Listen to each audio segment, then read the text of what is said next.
Hello my dear students, welcome to our channel Manzil academy और Manzil batch class 10th का। और आज हम लोग पढ़ने वाले हैं हमारा एसएसटी का यानी ज्योग्राफी का पहला चैप्टर रिसोर्सेज एंड डेवलपमेंट, और ये है इसका लेक्चर 1। सो बिना यह देरी के सबसे पहले मैं आपका वेलकम करना चाहता हूँ हमारे इस प्यारे से बैच में। So welcome everyone. और हम इसी तरह अपना जल्दी से जल्दी हो सके तो एसएसटी का सिलेबस कंप्लीट करेंगे, फिर हम लोग रिवीजन करेंगे। तो बिना किसी देरी का हम लोग अपना चैप्टर को स्टार्ट करते हैं। बहुत ही इंटरेस्टिंग चैप्टर है, बहुत ही मज़ेदार चैप्टर है, बहुत ही लेंदी चैप्टर भी नहीं है, एकदम छोटा सा चैप्टर है। सो चलिए हम लोग अपना लेक्चर स्टार्ट करते हैं। देखो, ये तो है पूरा, मतलब कि इसमें चैप्टर का पीडीएफ लगा हुआ है, लेकिन आज मैं आप लोग को पढ़ाऊँगा, बता दे रहा हूँ, यहाँ तक, ये टॉपिक तक, इसी लाइन तक पढ़ाऊँगा। बाकी जो नेक्स्ट टॉपिक है यानी कि सस्टेनेबल डेवलपमेंट है, ये मैं आपको लेक्चर 2 में पढ़ाऊँगा। लेक्चर 1 में मैं बस यहाँ तक ही पढ़ाने वाला हूँ। चलिए हम लोग अपना लेक्चर को स्टार्ट करते हैं। रिसोर्सेज एंड डेवलपमेंट, इसका मतलब होता क्या है? रिसोर्सेज मतलब क्या? रिसोर्सेज मतलब होता क्या है, इसके अकॉर्डिंगली हम लोग देखेंगे बाद में। पहले हम लोग देखते हैं रिसोर्सेज मतलब क्या है। हम लोग के लिए एक ऐसा फैसिलिटी, यानी कि कुछ ऐसा फैसिलिटी जो कि हम लोग को हेल्प करता है ना। रिसोर्सेज, मान लो कि आपके पास कोई स्टडी रिसोर्सेज है, तो वो आपको स्टडी में हेल्प कर रहा है, स्टडीज़ में हेल्प कर रहा है, तो वो आपके लिए एक रिसोर्स है। अब डेवलपमेंट क्या है, हम लोग आगे पढ़ेंगे। डेवलपमेंट यानी कि रिसोर्स के लिए डेवलपमेंट, यानी कि रिसोर्स को और अच्छा कैसे करें उसके लिए डेवलपमेंट करना ही उसका डेवलपमेंट कहलाता है।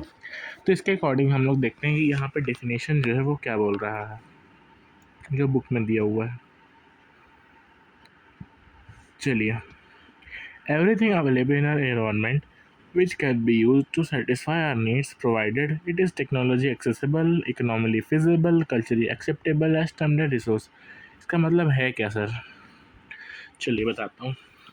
रिसोर्स एक ऐसा चीज़ है, रिसोर्स एक ऐसा चीज़ है जो कि इन्वायरमेंट में रहे और हम लोग का नीड्स को सेटिस्फाई करे, नीड्स को सेटिस्फाई करे या फिर फुलफ़िल कर सके, नीड्स को सेटिस्फाई करे या फिर फुलफ़िल कर सकते। सब लोग अपना ये एनसीईआरटी लेके बैठना और एक पेंसिल लेके बैठना, जहाँ जहाँ अंडरलाइन करूँगा उसको अंडरलाइन कर लेना। जो कि क्या है, इसमें क्या बोला है इधर, जो कि टेक्नोलॉजिकली एक्सेसिबल है। टेक्नोलॉजी एक्सेसिबल मतलब कि हम लोग के पास ऐसा टेक्नोलॉजी होना चाहिए, टेक्नोलॉजी होना चाहिए जिससे कि हम लोग रिसोर्स जो है, देखिए जो रिसोर्स है वो हम लोग पता चल सके कहाँ पे है, कैसे उसको एक्सट्रैक्ट करना है, क्या है उसका यूज़ है, और वगैरह वगैरह। उसके बाद बात आता है कि इकोनॉमिकली फिजिबल, मतलब कि वो हम लोग के लिए इकोनॉमिकली बेनिफिशियल होना चाहिए। मतलब कि जैसे आप कोई, मान लो कि ये माउंटेन है, यहाँ पे गोल्ड का ये है, ठीक है, रॉ गोल्ड है। अब जो है गोल्ड अगर कोई एक्सट्रैक्ट कर रहा है, मान लो उसका एक्सट्रैक्ट करने में 50 लाख का जो है एक्सपेंस जा रहा है, लेकिन वो जो गोल्ड है वो बस 5 लाख का है, तो क्या वो इकोनॉमिकली फिजिबल है? नहीं है। क्यों नहीं है, अभी बताता हूँ। देखो,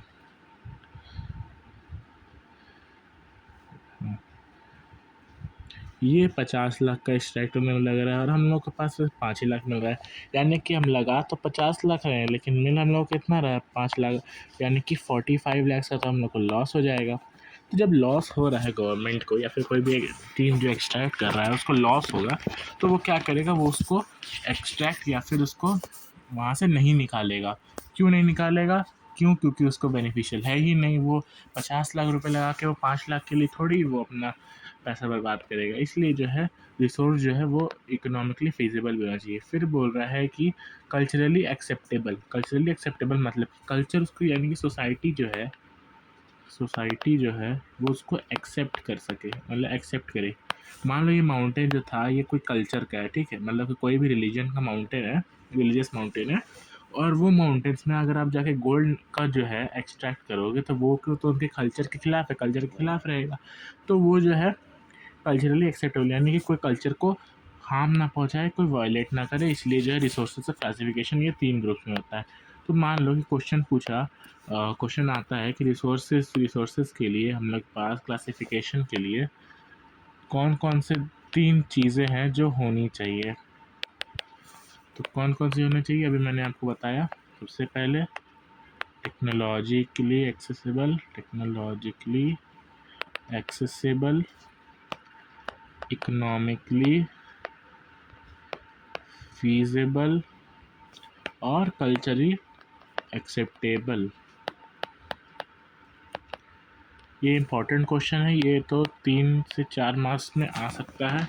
अगर आप इसको एक्सप्लेन भी कर दोगे तो अच्छा रहेगा, एक्सप्लेन कर देना थोड़ा बेनिफिशियल रहेगा, मार्क्स मिलने का चांसेस बढ़ जाएगा। अब देखो यहाँ पे ना एक ये ट्रायंगल दिया हुआ है, ये ट्रायंगल को ही फॉलो होकर कोई भी जो है रिसोर्स का हम लोग एक्सट्रैक्शन करते हैं या फिर रिसोर्स को हम लोग अवेलेबल करते हैं। कैसे? सबसे पहले ह्यूमन बींग जो है वो टेक्नोलॉजी के हेल्प से फिजिकल एनवायरनमेंट के साथ इंटरेक्ट होते हैं। मतलब कि एक कंपनी है, उसके पास एक टेक्नोलॉजी है, तो वो यहाँ पे जो है एक्सट्रैक्शन कर रही है, टेक्नोलॉजी यूज़ कर रहा है, ये फिजिकल एनवायरनमेंट है और यहाँ से जो है रिसोर्स एक्सट्रैक्ट कर रहा है। और इंस्टीट्यूशंस यानी कि इसको एक्सट्रैक्ट करके इंस्टीट्यूशंस यानी कि फैक्ट्रीज़ में इसको जो है अपना जिस तरह का उसका मतलब कि नीड है, उस हिसाब से वो रिसोर्स को कंज्यूम या फिर कह सकते हैं ट्रांसफॉर्म कर रहा है। देखो, पहले टेक्नोलॉजी की हेल्प से इंटरनेट के साथ इंटरेक्ट किया, उसके बाद जो है वो इंस्टीट्यूशंस में जो है अपना उसको स्टोर करा या फिर वगैरह वगैरह रख रहा है। चलो, अब हम लोग देखते हैं कहाँ गया। चलो, ये तो पार्ट पता चल गया हम लोग को। अब देखो, the process of transformation of things available in our environment involves an interactive relationship between nature, technology, institutions। यही जो मैंने अभी बताया कि ये जो है इंटरेक्ट करेंगे तभी जाके, यानी कि ये पार्ट का एक्सप्लेनेशन दिया हुआ है यहाँ पे, इस पार्ट का एक्सप्लेनेशन दिया हुआ है। Human being interact with nature through technology. देखो यहाँ बोला है ना, टेक्नोलॉजी के हेल्प से ह्यूमन बीइंग जो है वो नेचर के साथ इंटरेक्ट करेंगे। और उसके बाद क्या बोला है यहाँ पे, और बोला है कि and create institutions to accelerate their economic development. मतलब कि उसको इकोनॉमिकली डेवलप करने, यानी कि इकोनॉमी में यूज़ करने के लिए उसको जो है इंस्टीट्यूशंस में डेवलप करेंगे और एक्सलरेट करेंगे। ठीक है। Do you think the resources are free gift of nature? आपको क्या लगता है कि रिसोर्सेज जो है वो नेचर के द्वारा फ्री गिफ्ट दिया गया है? देखो, वो ना एक चीज़ बताता हूँ, जो अभी पूछा फ्री गिफ्ट्स वाला, उसका ना 2 आंसर होगा, एक येस होगा और एक नो भी होगा। अब देखो येस कब होगा, नो कब होगा, वो बताता हूँ। फ्री गिफ्ट्स है मतलब कि नेचर जो है फ्री गिफ्ट्स प्रोवाइड कर रहा है, यानी कुछ रीज़न से अगर आप उसको अच्छे से यूज़ करो, यानी सस्टेनेबिलिटी ऑफ लाइफ को सस्टेन, यानी कि लाइफ को इजी बनाने के लिए, लाइफ को अच्छा बनाने के लिए, इन्वायरमेंट को अगर प्रोटेक्ट कर रहे हो, प्रोटेक्ट इन्वायरमेंट, अगर आप ये सब कर रहे हो तो रिसोर्सेज क्या है, एक फ्री गिफ्ट्स हैं। ठीक है, जो नेचर प्रोवाइड कर। लेकिन लेकिन एक तरफ अगर आप डिफॉरेस्टेशन कर रहे हो, अनयूजुअल यूज़ कर रहे हो रिसोर्सेज का, अनइक्वल यूज़ कर रहे हो, एक्सप्लॉयटेशन कर रहे हो, तो ये जो है ये आ जाएगा इसके कैटेगरी में, यानी कि रिसोर्सेज जो है वो फ्री गिफ्ट नहीं है। इसका 2 आंसर होता है। अब वो पर्सन के कंज्यूम कैपेसिटी, यानी कंज्यूम जैसे वो कर रहा है, जिस वे से कर रहा है उस पर डिपेंड करता है। देखो, they are not, this is a function of human activities. Human beings themselves are essential components of resources. They transform materials available in our environment into resources and use their resources on the following ways। देखो, इसमें क्या बोल रहा है कि human beings जो है वो खुद एक रिसोर्स है। क्यों? क्योंकि वो तो फिजिकल इन्वायरमेंट से इंटरेक्ट करेगा तभी तो रिसोर्सेज का जो है इंस्टीट्यूशंस में वो इकोनॉमिक डेवलपमेंट करेगा। क्योंकि डायरेक्ट जो है इन्वायरमेंट से हम लोग को जो फिजिकल यानी कि जो नेचर है वहाँ से हम लोग को पूरा रिसोर्सेज नहीं मिलता है, वहाँ से उसका रॉ मटेरियल्स मिलता है, फिर जो है वो इंस्टीट्यूशंस में टेक्नोलॉजी की हेल्प से जो है उसको रिसोर्स में जो ह्यूमन्स है वो कन्वर्ट करते हैं। तो ह्यूमन्स भी एक एसेंशियल कंपोनेंट है रिसोर्स का। अब देखो रिसोर्सेज का कुछ क्लासिफिकेशन है, 4 टाइप का ये क्लासिफिकेशन होता है रिसोर्सेज का। पहला होता है on the basis of origin. Origin मतलब कि वो कैसे बन रहा है, उसमें होता है बायोटिक, एबायोटिक। बायोटिक एबायोटिक तो पता है, बायोटिक यानी कि लिविंग और एबायोटिक नॉन लिविंग, ठीक है। यही है 2 टाइप का हम लोग का रिसोर्सेज जो कि ओरिजिन के बेसिस। उसके बाद एग्जॉस्टिबिलिटी। एग्जॉस्टिबिलिटी मतलब कि वो कितना टाइम तक रह रहा है, कब तक चल रहा है, कैसे वो रीजनरेट हो रहा है उस पर। तो हम लोग ने पहले ही पढ़ा है कि रिन्यूएबल और नॉन रिन्यूएबल होता है। रिन्यूएबल जो कि अपने से जो है कम टाइम में सेल्फ ही डेवलप यानी कि रीजनरेट हो जाता है, लेकिन दूसरी तरफ जो नॉन रिन्यूएबल है वो नहीं हो पाता है, वो उसको बहुत टाइम लगता है या तो वो होता ही नहीं है। तो जो है वो एग्जॉस्टिबिलिटी की कैटेगरी में आता है। उसके बाद है हम लोग का तीसरा टाइप जो कि ओनरशिप पे है। देखो ओनरशिप पे पता है 4 है, ठीक है। पहले इंडिविजुअल और कम्युनिटी देखते हैं। इंडिविजुअल मतलब कि कोई मान लो पर्सन है, उसका ये गार्डन है, पर्सन है उसका घर का गार्डन है, तो वो उसका इंडिविजुअल प्रॉपर्टी आ गया, ठीक है। अब यही उसके घर के बगल में एक बड़ा सा पार्क है, ठीक है। लेकिन ये जो है वो कम्युनिटी आ गया, यानी कि जो सोसाइटी यानी कि गवर्नमेंट जो है सो कंट्रोल कर रहा है, तो वो हो गया कम्युनिटी का अंडर जो है कम्युनिटी का रिसोर्सेज है। लेकिन एक दूसरी तरफ एक जो पर्सन का खुद का जो है घर, उसका जो गार्डन है वो उसका इंडिविजुअल रिसोर्स हो गया, ठीक है, वो उसका इंडिविजुअल रिसोर्स हो गया। अब देखो नेशनल इंटरनेशनल। नेशनल यानी कि मान लो हमारा इंडिया है, ठीक है, इसके अंडर में जो भी सारा लैंड या फिर कुछ भी है ये इसका नेशनल रिसोर्स है। लेकिन अगर कुछ डिस्टेंस होता है उसको पढ़ने की ज़रूरत नहीं है, वो डिस्टेंस के अंडर में अगर सी में मतलब कि वो जो मतलब फिक्स डिस्टेंस है उसके अंदर जो भी रिसोर्सेज या फिर कुछ भी आ रहा है तो वो इंडिया का यानी कि कोई भी कंट्री है उसका ही होगा जिसके अंडर वो आ रहा है। लेकिन यही अगर इसके बाहर हो गया तो इसके बाहर क्या होगा, इसके बाहर में जो होगा वो इंटरनेशनल रिसोर्सेज हो जाएगा। वो इंटरनेशनल रिसोर्सेज है जिसको कि मतलब कि क्या बोलते हैं यूनियन गवर्नमेंट ही जो है ओन करता है, यानी कि यूएन गवर्नमेंट जो है उसको हैंडल करता है, तो कंट्रोल उस पर होता है, समझे। वो कुछ डिस्टेंस आपको पढ़ने की ज़रूरत है नहीं, वो नहीं आता एग्ज़ाम में, लेकिन है कुछ डिस्टेंस होता है उसके अंदर जो है इंडिया का जो है रिसोर्सेज आता है। उसके बाद on the basis of status of development, यानी कि वो कितना डेवलप्ड है। डेवलपमेंट आप बहुत जगह पढ़ोगे, अभी इकोनॉमिक्स में चैप्टर है उसमें पढ़ोगे। पहला है पोटेंशियल। पोटेंशियल मतलब कि वो जो है उसके पास कैपेसिटी है कि हम लोग जो है उसका वैसे देखो ये जो चारों रिसोर्सेज हैं, जितने भी रिसोर्सेज अपने क्लासीफाई किया गया है तो वो एग्ज़ाम में नहीं आता है, वो ऐसे ही बस पढ़ने के लिए दिया हुआ है। पहले आता था लेकिन अब जो है वो नहीं आता है। उसके बाद पोटेंशियल। पोटेंशियल क्या होता है, पोटेंशियल मतलब कि ऐसा रिसोर्स जो कि यूज़ में आ सकता है, उसमें कैपेबिलिटी भी है कि हम लोग को अच्छा रिज़ल्ट जनरेट करके दे सके, लेकिन उस हम लोग के पास टेक्नोलॉजी नहीं है कि उसको हम लोग एक्सट्रैक्ट करके उसको यूज़ कर सकें। उसी को पोटेंशियल बोलते हैं। डेवलप्ड हो गया यानी कि वैसा रिसोर्सेज जो कि डेवलप है उसको हम लोग यूज़ भी कर रहे हैं। स्टॉक हो गया तुम्हारा, मतलब कि उसको हम लोग अभी है हम लोग के पास बहुत कम अमाउंट में, इसलिए हम लोग उसको बचा के रखे हैं, ठीक है। और रिज़र्व हो गया। रिज़र्व मतलब कि ऐसा रिसोर्स जो कि हम लोग के पास एक्सेसिबल मतलब कि टेक्नोलॉजी के लिए एक्सेसिबल है, इकोनॉमिकली फीजिबल है, लेकिन हम लोग क्या कर रहे हैं उसको फ्यूचर जनरेशन्स के लिए हम लोग बचा के रख रहे हैं, रिजर्व करके रख रहे हैं। और वो हो गया रिजर्व रिसोर्सेज जो कि सस्टेनेबल डेवलपमेंट के अंदर आ गया। उसके बाद एक टेबल है रिसोर्सेज का, यही वाला है, वो पढ़ने की ज़रूरत है नहीं, वो नहीं आता एग्ज़ाम में, ठीक है। चलो ये पेज तो हम लोग का हो गया कंप्लीट, ठीक है। ये क्वेश्चन जो है वो आप लोग कर लेना, बहुत इंपॉर्टेंट क्वेश्चन है। और तो इससे कुछ क्वेश्चन बनते नहीं, बनते भी हैं तो ये रीजंस वाले बन सकते हैं, फिर ये फ्री गिफ्ट्स है कि नहीं है उसमें बन सकते हैं। इसमें मैंने आपको बताया ना कि कैटेगरी पे बेस्ड करता है या फिर यूजर्स पे कंजप्शन पे बेस करता है कि वो है कि नहीं है। उसके बाद ये जो क्लासिफिकेशन है उसमें एक दो मासा आ सकते हैं एमसीक्यू, जैसे कि रिन्यूएबल रिसोर्स 4 ऑप्शंस रहेंगे रिसोर्स के, उसमें बताना होगा रिन्यूएबल कौन है, नॉन रिन्यूएबल कौन है, बायोटिक एबायोटिक का ना ये सब आता है, एमसीक्यू के फॉर्म में आता है, ये सब लॉन्ग आंसर्स में नहीं आता।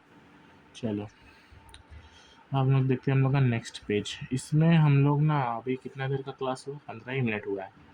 तो एक काम करते हैं, रिसोर्स प्लानिंग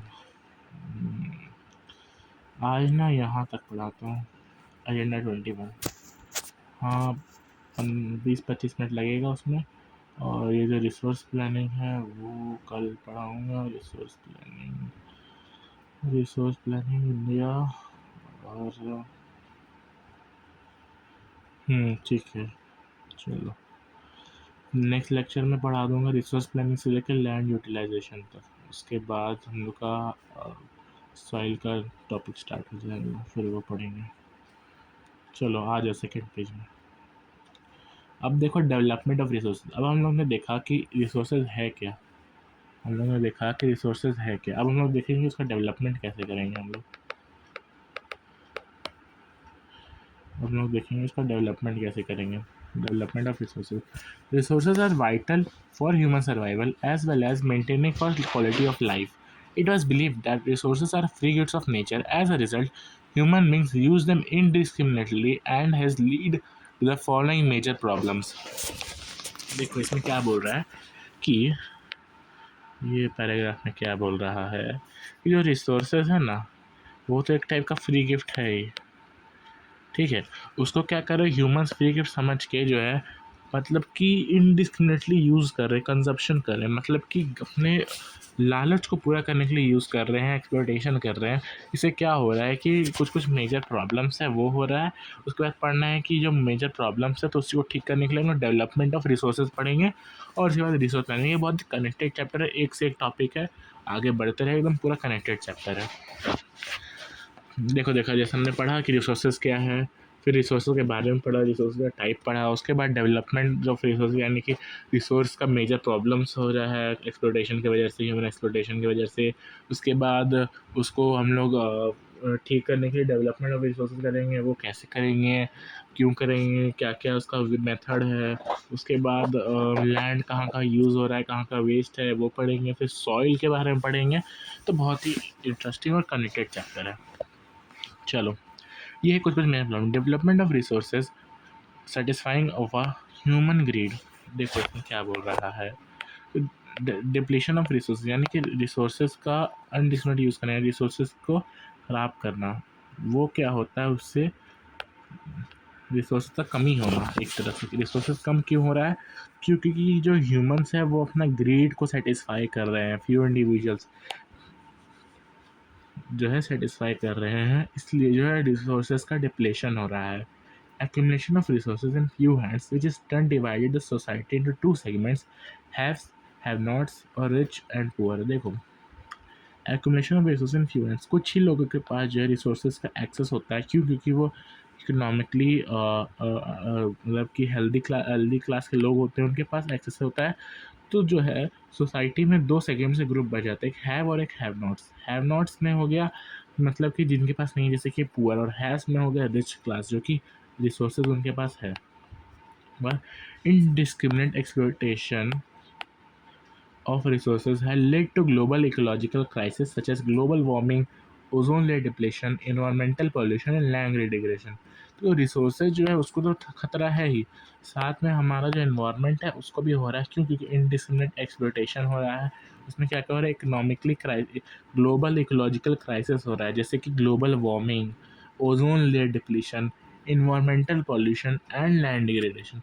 इसे ना एक क्वेश्चन बनता है, ठीक है, वो भी रुको, इसके बाद वाला जो टॉपिक है वो पढ़ाता हूँ, उसके बाद समझ आएगा उससे क्या क्वेश्चन बनता है। देखो इतना तो हमने पढ़ लिया कि डेवलपमेंट ऑफ रिसोर्सेज में क्या दिक्कत हो रहा है और क्या प्रॉब्लम्स है। तो उसके बाद हम लोग उसको ठीक कैसे करें। Inequitable distribution of resources become essential for sustainable life quality and global peace. देखो अगर इक्विटेबल डिस्ट्रीब्यूशन ऑफ रिसोर्सेज हम लोग करेंगे, इससे क्या होगा कि लाइफ क्वालिटी सस्टेन यानी सस्टेन क्वालिटी ऑफ लाइफ होगा और ग्लोबल पीस मेंटेन रहेगा। तो इससे क्वेश्चन बनता है, ठीक है, ये क्वेश्चन तुम लोग का होमवर्क है, इसको तुम लोग लिख के लाना, ठीक है। एक मिनट, इसमें लिखता हूँ। क्वेश्चन है कि व्हाट आर द, ये लिखा कि मेरा, what are the major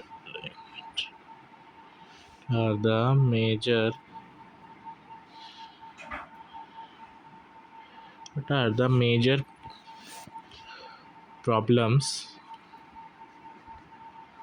of resources as a free gift of nature? ये क्वेश्चन बनता है, ठीक है, ये क्वेश्चन 1। एक और क्वेश्चन है, देखिए ये हो गया क्वेश्चन नंबर 2। इसके बाद इसी कनेक्टेड क्वेश्चन है, हाउ टू कंट्रोल इट। मतलब कि पहला क्वेश्चन में पूछ रहा है कि डेवलपमेंट ऑफ रिसोर्स, मतलब कि रिसोर्सेज जो है वो अगर फ्री गिफ्ट है तो उसमें क्या क्या मेजर प्रॉब्लम, यानी क्या क्या प्रॉब्लम्स हो रहे हैं, और दूसरा में कि उसको हम लोग कंट्रोल कैसे करें। हमने अभी यही पढ़ा है ना, ये हो गया तुम्हारा प्रॉब्लम्स, और ये जो सेंटेंस बोला है, ये जो बात बोला है यहाँ से यहाँ तक, ये हो गया तुम्हारा कि उसको हम लोग कैसे ठीक करें। Therefore, resource planning is essential for sustainable development, sustainable existence of all forms of life. Sustainable existence is a component of sustainable development. देखो, अब हमने देखा कि ये हम लोग को इक्विटेबल डिस्ट्रीब्यूशन ऑफ रिसोर्सेज करना है। अब कैसे करना है वो हम लोग को रिसोर्स प्लानिंग से करना होगा। रिसोर्स प्लानिंग में हम लोग जो क्या होता है वो हम लोग यहाँ पढ़ेंगे, जो कि हम लोग नेक्स्ट लेक्चर में पढ़ेंगे। और तो उसके बाद बोल रहा है कि resource planning essential for sustainable existence, यानी कि सस्टेनेबल एग्जिस्टेंस यानी कि क्या होता है उसका मतलब। सस्टेनेबल का मतलब तो आप लोगों को पता ही है, इसका मतलब क्या होता है। सस्टेनेबल का बड़ा मतलब कि फ्यूचर जनरेशन्स के लिए सेव करना, इन्वायरमेंटल डैमेज नहीं करना, कॉम्प्रोमाइज़ नहीं करना पड़े और प्रेजेंट जनरेशन को ये नहीं करना पड़े। इसका मतलब सस्टेनेबल यानी कि सस्टेनेबल एग्जिस्टेंस, यानी कि लाइफ का जो क्वालिटी, यानी कि सस्टेनेबल क्वालिटी है लाइफ का वो अच्छा रहे, उसके लिए जो है रिसोर्स प्लानिंग करना पड़ता है। और जो सस्टेनेबल एग्जिस्टेंस है वो आता है सस्टेनेबल डेवलपमेंट के अंदर में ही कॉम्पोनेंट है उसका। सस्टेनेबल डेवलपमेंट हम लोग पढ़ते आ रहे हैं, एक बार वापस यहाँ पढ़ लेते हैं इसमें क्या बोल रहा है। आज देखता हूँ कहाँ तक पढ़ा, देखते हैं। आज N21 तक पढ़ा ही देंगे, ज़्यादा बड़ा टॉपिक है नहीं। सस्टेनेबल डेवलपमेंट क्या है? Sustainable economic development means development should take place without damaging the environment, and development in the present should not compromise with the needs of the future generations. इसका मतलब है क्या? इतना बड़ा बड़ा तो बोल दिया इंग्लिश में, इसका मतलब होगा क्या? देखो इसका मतलब होता क्या है। सस्टेनेबल डेवलपमेंट में 3 पॉइंट्स आप लोग को इंपॉर्टेंट रखने हैं, वही होता है। पहला क्या पॉइंट है? इन्वायरमेंटल डैमेज नहीं होना चाहिए। No environmental damage।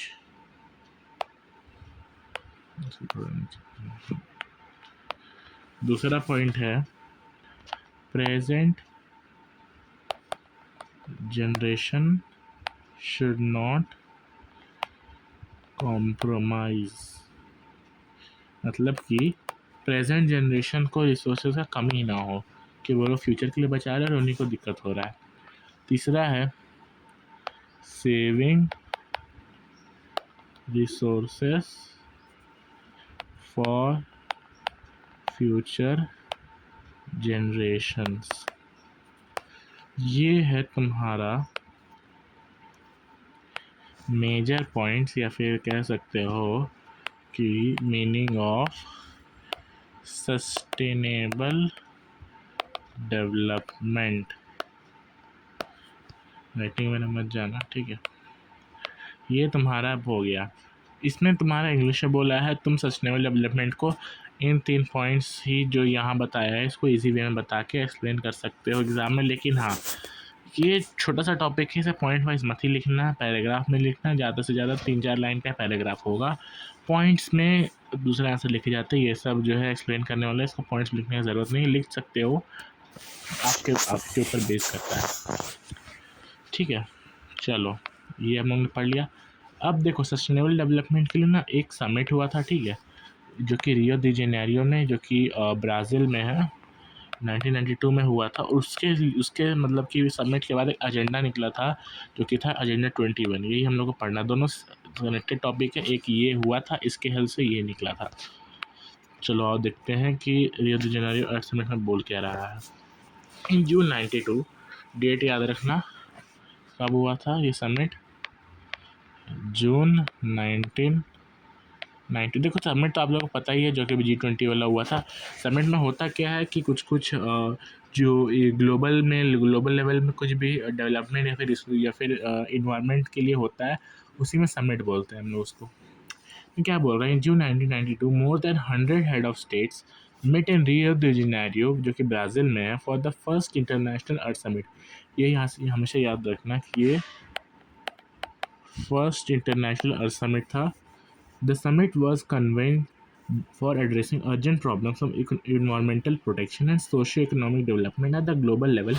The assembled leaders signed the Declaration of Global Climatic Change and Biological Diversity. The Rio Convention endorsed the Global Forest Principles and adopted Agenda 21 for achieving sustainable development in the 21st century.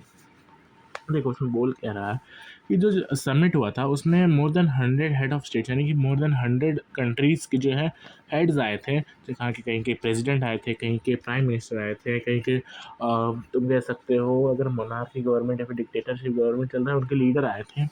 तो वो लोग आके किए क्या, वो लोग आके जो है एक समिट में बैठे, जो कि फर्स्ट इंटरनेशनल समिट था, अर्थ समिट था। उसमें इन्वायरमेंटल सिंपल सा बात है, इन्वायरमेंटल प्रोटेक्शन, सस्टेनेबल डेवलपमेंट के बारे में बात किया गया था, और ग्लोबल लेवल में जो क्लाइमेटिक चेंज हो रहा है, बायोलॉजिकल डाइवर्सिटी को हार्म हो रहा है, उसके बारे में बात किया गया था। तो उससे जो यानी कि उससे जो रिजल्ट निकला वो एक एजेंडा 21 निकला।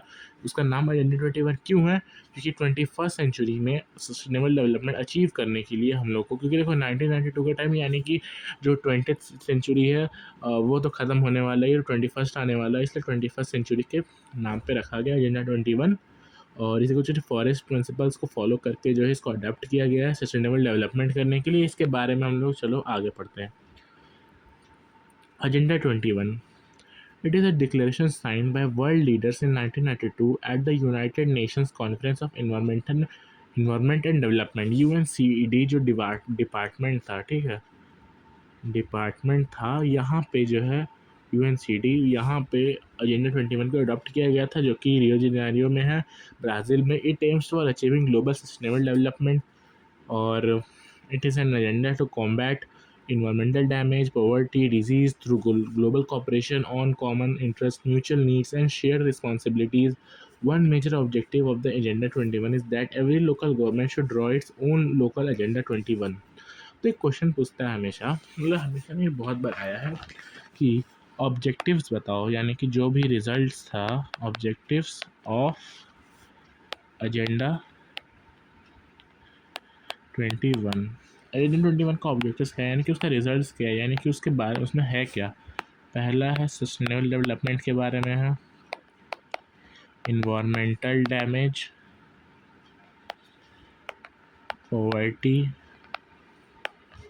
डिजीज़, मतलब कि है क्या ये सब जो बोल रहे हैं, डैमेज, पॉवर्टी, डिजीज़, ये सब के बारे में बताना है। मतलब कि इसका जो ऑब्जेक्टिव्स है, यानी कि इसका जो रिज़ल्ट है क्या क्या चीज़ के लिए, जैसे कि इन्वायरमेंटल डैमेज को ठीक करने के लिए, poverty, disease through global cooperation, common interest, mutual needs, share responsibilities, ये सब जो है इसका ऑब्जेक्टिव्स है। इसका ना एक ना ये याद रखना, बहुत ही इंपॉर्टेंट है, इसको रेड से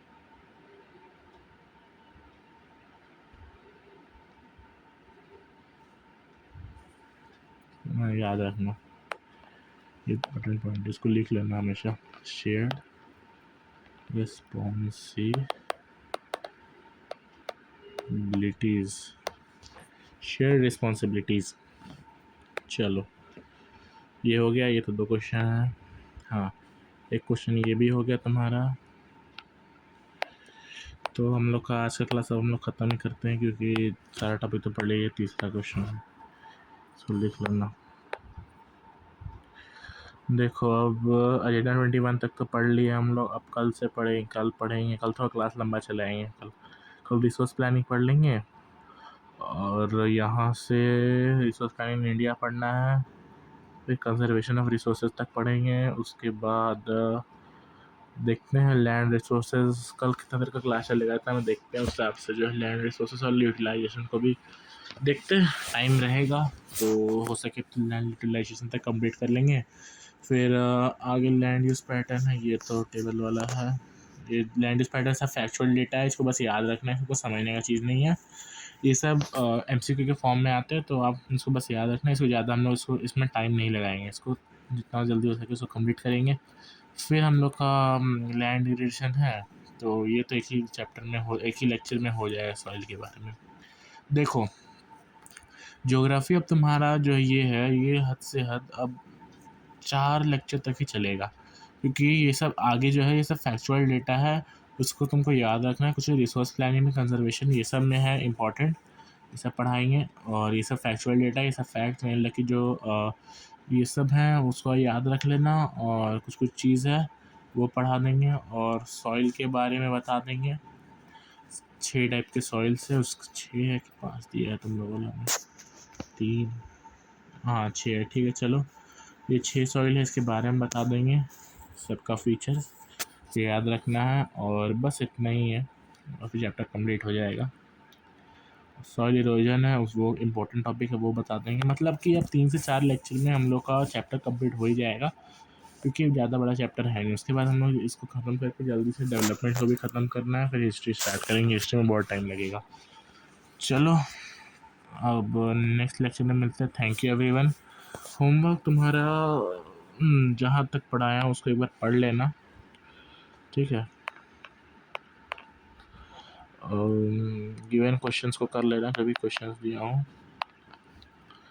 देखो मैथ्स ऐसे तुमको डीपीपी मिलता तो हाँ मिलता है ना, तो एसएसटी में तुम लोग को एक प्रैक्टिस पेपर दे दूंगा हर चैप्टर कंप्लीट होने के बाद। उसमें ही सारे long questions, case based question, short question, assertion reason, maps based question, MCQ question, और जितने भी क्वेश्चन जितने जैसे टाइप के वैसा जो है क्वेश्चन मैं आपको दे दूंगा हर चैप्टर कंप्लीट होने के बाद। तो डेली होमवर्क रहेगा कि जो मैं 1-2 क्वेश्चन दूंगा उसको लिख लेना कॉपी में, और रिवाइज नोट्स वही, और कुछ कुछ पढ़ के आना, ठीक है। मैं बता देता हूँ क्या पढ़ के आना।